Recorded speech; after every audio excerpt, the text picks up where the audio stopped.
Je vois que chacun d'entre nous est vraiment motivé pour venir ici, malgré le froid.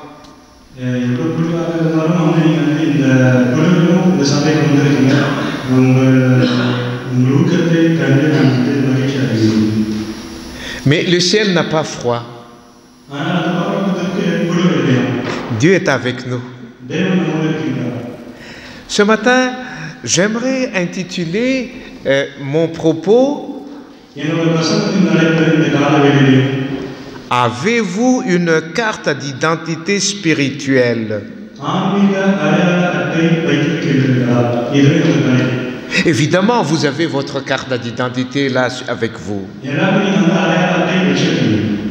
Mais est-ce que vous avez une carte d'identité spirituelle? Lorsque vous rencontrez pour la première fois une personne, quelle est la première chose qui vous arrive à l'esprit de faire? Vous n'allez pas lui demander qu'est-ce que vous mangez, vous avez mangé ce matin.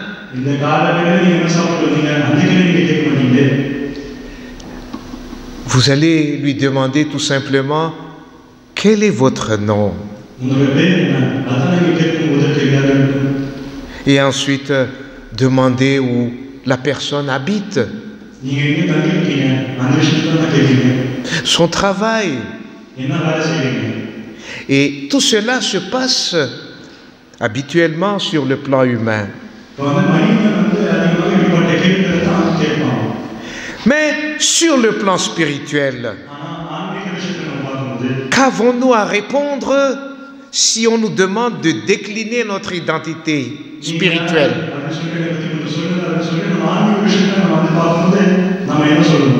Est-ce que vous êtes prêt à répondre? Quelle est votre carte d'identité spirituelle? Peut-être il y aurait des personnes qui pourraient répondre en partie. J'aimerais vous présenter aujourd'hui ce que nous pouvons trouver sur une carte d'identité spirituelle.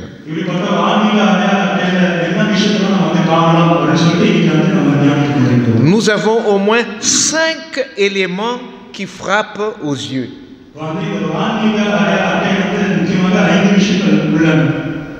Sur la carte d'identité spirituelle, on doit trouver votre nom. Votre nom spirituel alors. Votre date de naissance spirituelle.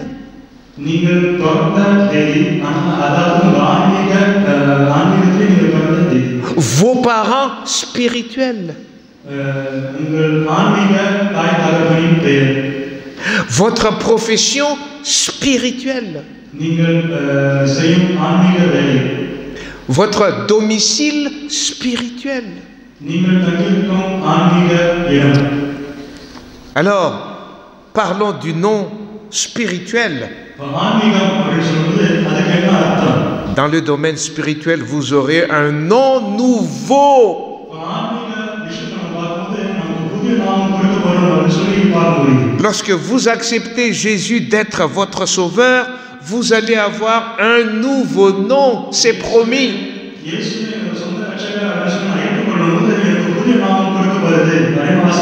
Et ce nom caché, vous allez découvrir ce nom nouveau au moment du retour de Jésus. Mais vous l'aurez déjà maintenant. Ce sera un nom qui résume vos expériences avec le Seigneur. C'est un nom qui résume vos victoires sur les épreuves.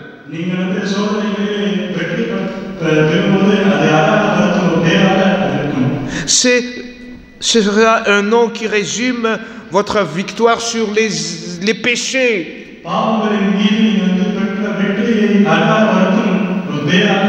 Le livre de l'Apocalypse nous le décrit tout à l'heure.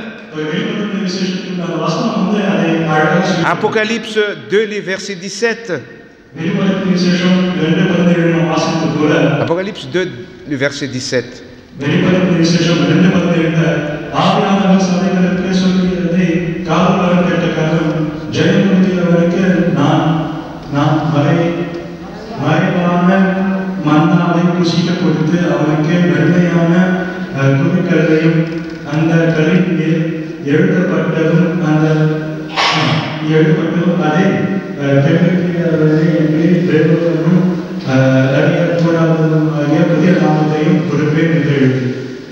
Voilà le premier élément, le nom. Voyons le deuxième élément sur notre carte d'identité spirituelle, qui n'est autre que la date de naissance spirituelle.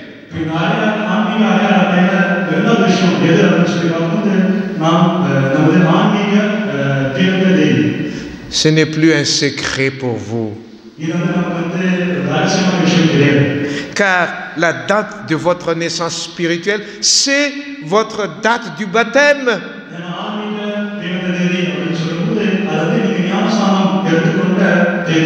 Car le baptême est une nouvelle naissance.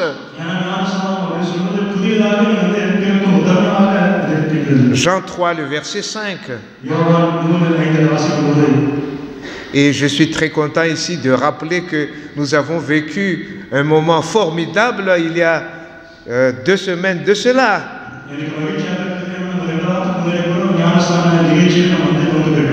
Nous tous, nous connaissons maintenant la date de naissance spirituelle de Priya, de Lina, de Vina.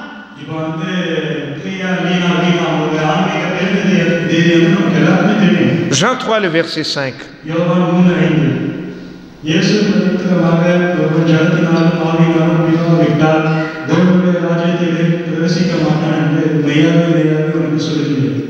Cette nouvelle naissance, aux yeux de Dieu, constitue une nouvelle existence spirituelle pour vous.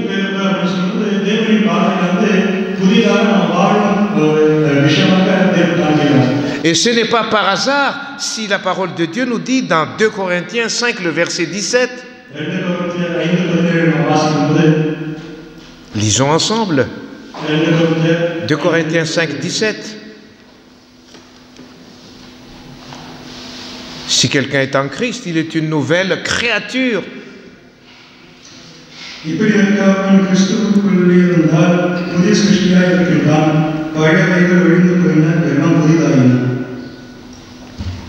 Dieu vous a pardonné. Et Dieu a oublié tous vos péchés. Et Dieu va vous accorder encore de la victoire sur les péchés désormais. Grâce à Jésus-Christ, vous êtes une personne nouvelle devant Dieu. Vous avez un nouveau départ. Et sur votre carte d'identité spirituelle, il y a alors la date de votre baptême.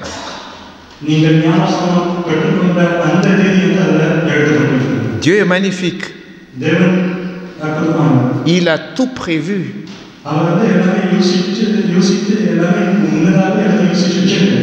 Et maintenant, parlons du troisième élément sur la carte d'identité spirituelle.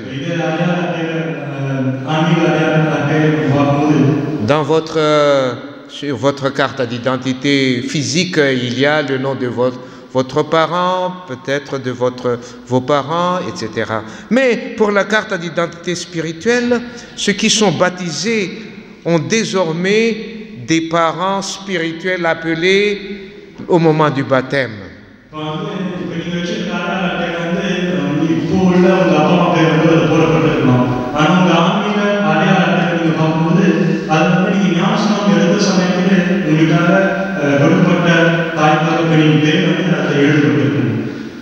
Au moment où les pasteurs prononcent les paroles habituelles avant de baptiser.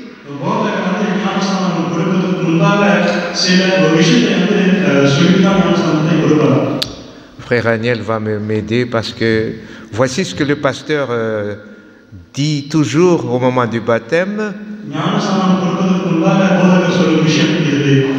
Pida, Kumaran, Parisuta, Avin,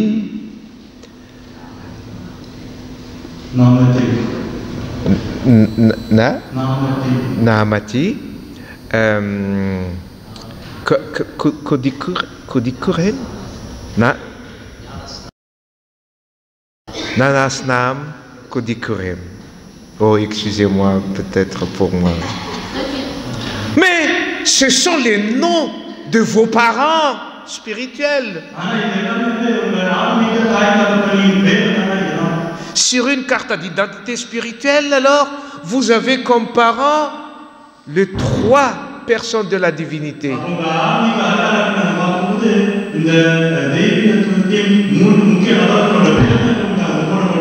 Nous sommes alors devenus enfants de Dieu. Vous n'êtes pas n'importe qui. Sachez que Dieu vous protège. Sachez que Dieu vous aime. Je m'adresse à tous les parents. Est-ce que vous n'aimez pas vos enfants? Vous allez vous priver de tout lorsque vos enfants demandent quelque chose. Moi, je peux dire à tous les enfants ici, demandez à vos parents tout ce que vous voulez, ils vont vous donner. Enfin, selon la possibilité, évidemment. Et c'est ça le privilège d'être enfant de Dieu.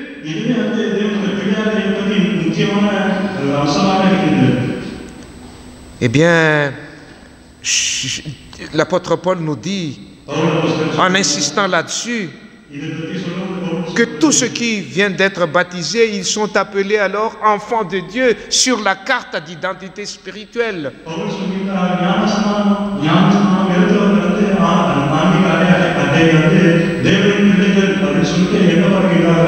Galates 3, le verset 26 et 27. Galates 3, 26, 27.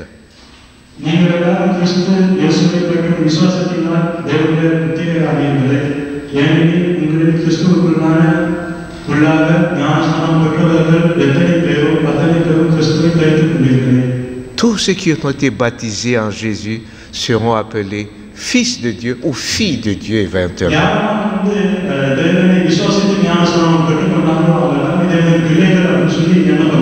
Vous avez votre famille ici-bas physiquement. Mais vous êtes aussi de la famille de Dieu. N'oubliez pas ça.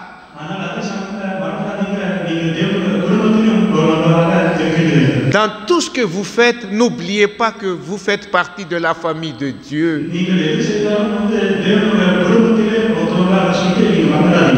Dieu n'abandonnera jamais sa famille. Dieu est un père responsable et qui prend soin de sa famille. Si vous tombez dans des problèmes ou autres, le Père nous dit, ne vous inquiétez pas. Je suis là auprès de mes enfants. C'est au moment où il y a des problèmes que l'on se rend compte que le papa est vraiment important. Cela ne veut pas dire que la maman n'est pas importante, hein?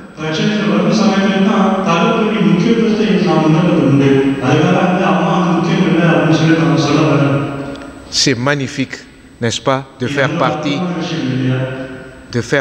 de la famille de Dieu. D'ailleurs, Jésus l'a dit dans Matthieu 12, le verset 50.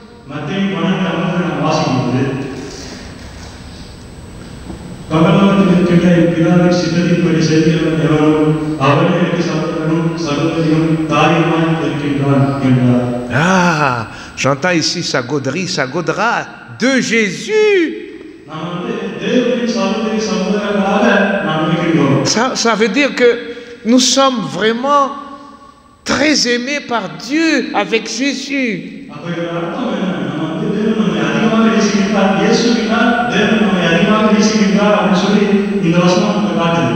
Ah, maintenant parlons de la profession du travail spirituel sur notre carte d'identité.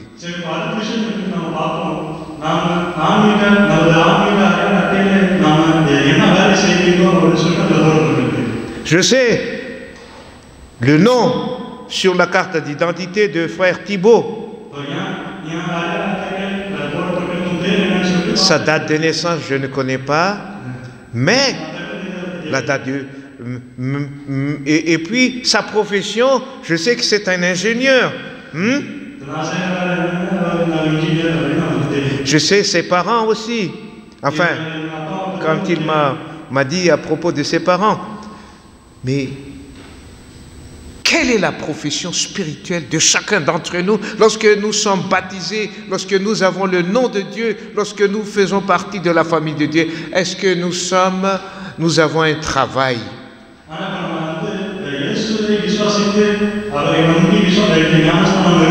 Dans la plupart des cas, on oublie que nous avons un travail, une profession.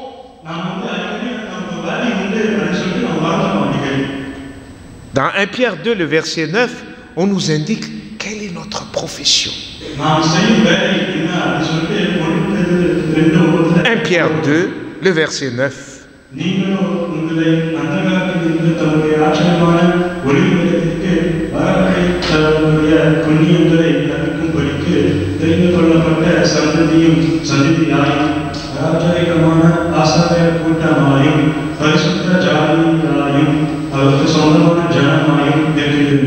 Qui a découvert là, notre profession à travers ce texte? Même si on n'est pas à l'école du sabbat, je peux me permettre de demander qui a trouvé notre profession, la carte d'identité spirituelle, notre profession spirituelle là, dans ce texte. Qui a trouvé le mot-clé?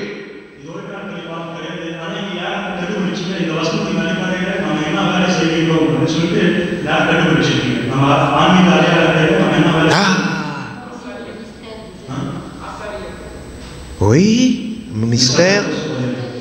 Il y a un autre mot que je cherche là. Afin que vous annonciez. Vous avez trouvé? Oui, le ministère. Sur notre carte d'identité spirituelle, Dieu nous appelle à être le ministère, dans le ministère, pour annoncer la bonne nouvelle.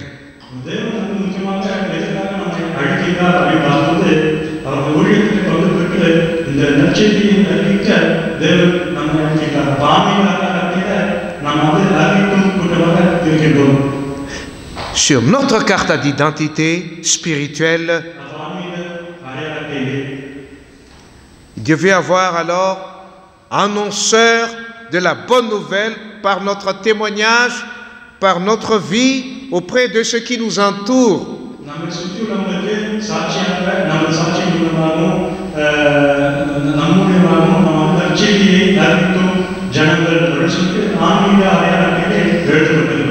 Jésus a dit de nous dans notre métier spirituel dans Matthieu 5, le verset 14. Voici notre métier spirituel. Et parfois on oublie cette profession. Alors,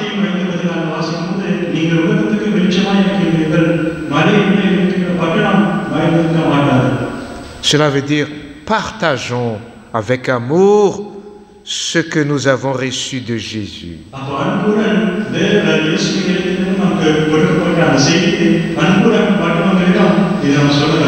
Tel est notre métier sur notre carte d'identité spirituelle.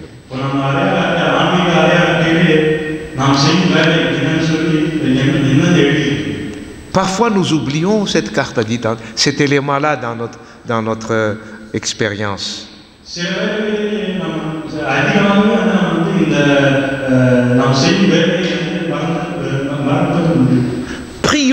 Prions pour que nous ne soyons pas, et pour que nous ne restions pas des chômeurs spirituels.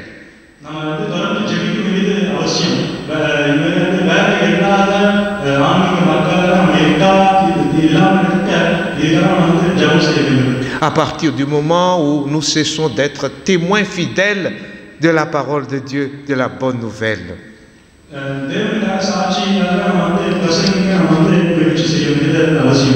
Et enfin, le cinquième élément sur notre carte d'identité spirituelle, le domicile.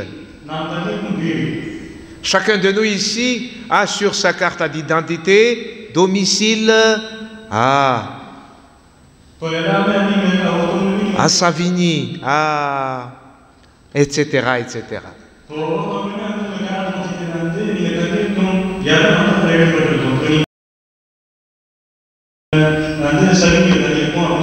Il en est de même dans le domaine spirituel pour notre carte d'identité. Notre domicile est en train d'être préparé par notre Seigneur.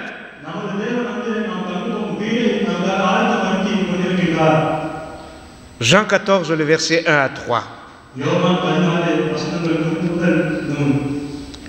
Jean 14, 1 à 3.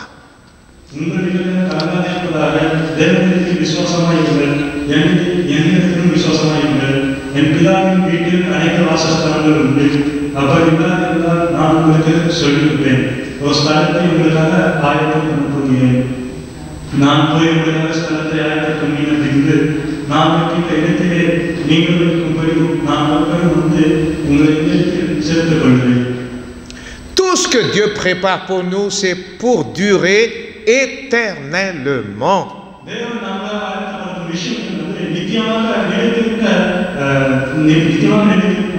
Ici-bas, tout est passager. Mais Dieu nous prépare quelque chose de fiable, de stable, d'éternel.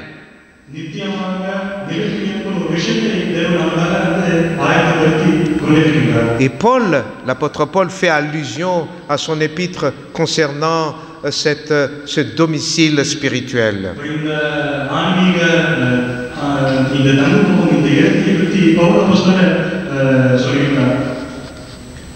1 Corinthiens 2, le verset 9.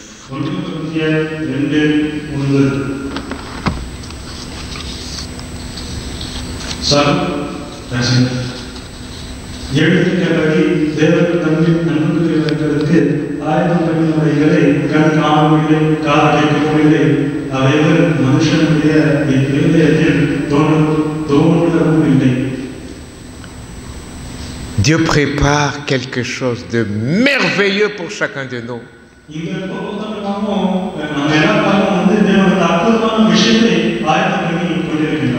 Même on ne peut pas imaginer ce qui va se passer. Vivre éternellement, ça veut dire quoi? Ne plus avoir des maladies? Ne plus souffrir? Ne plus souffrir pour avoir une belle maison? C'est le bonheur éternel de voir Dieu en présence de Dieu. C'est le bonheur éternel d'être en présence de Dieu. Est-ce que vous vous rendez compte que le personnage le plus beau, enfin, j'ai envie de compter, le plus beau, c'est Dieu.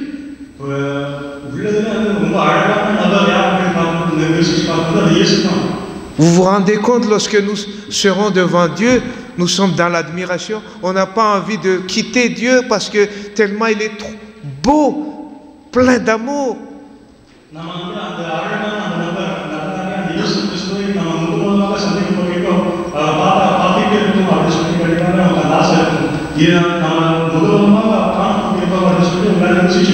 Lorsque vous rencontrez quelqu'un qui est plein d'amour, vous n'avez pas envie de quitter cette personne.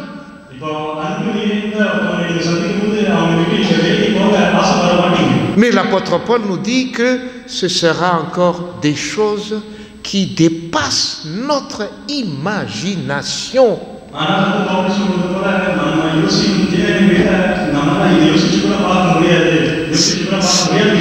C'est ça le domaine, le domicile spirituel qui nous attend.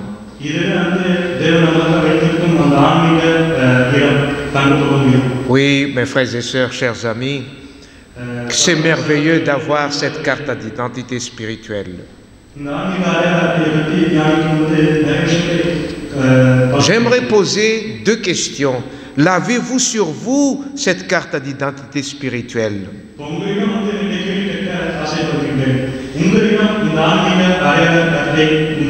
Et si vous en avez, est-ce que votre vie correspond toujours à cette carte d'identité spirituelle?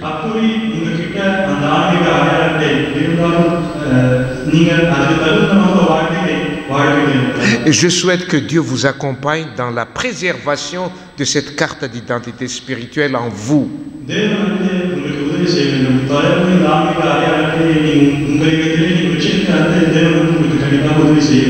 Je voudrais être logique. Si vous ne l'avez pas encore, il n'est pas trop tard pour l'avoir.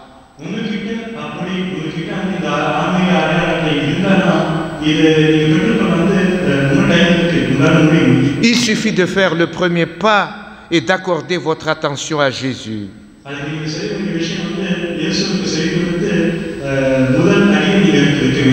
Et lui demander de vous venir en aide, car le malin est aussi là pour vous empêcher de l'avoir.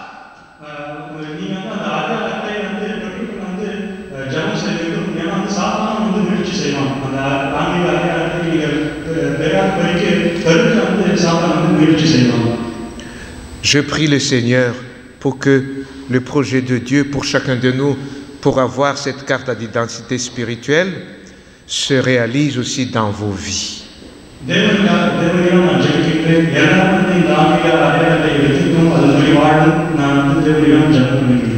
Afin que nous puissions aussi faire partie de la joie de Dieu au moment du retour de Jésus.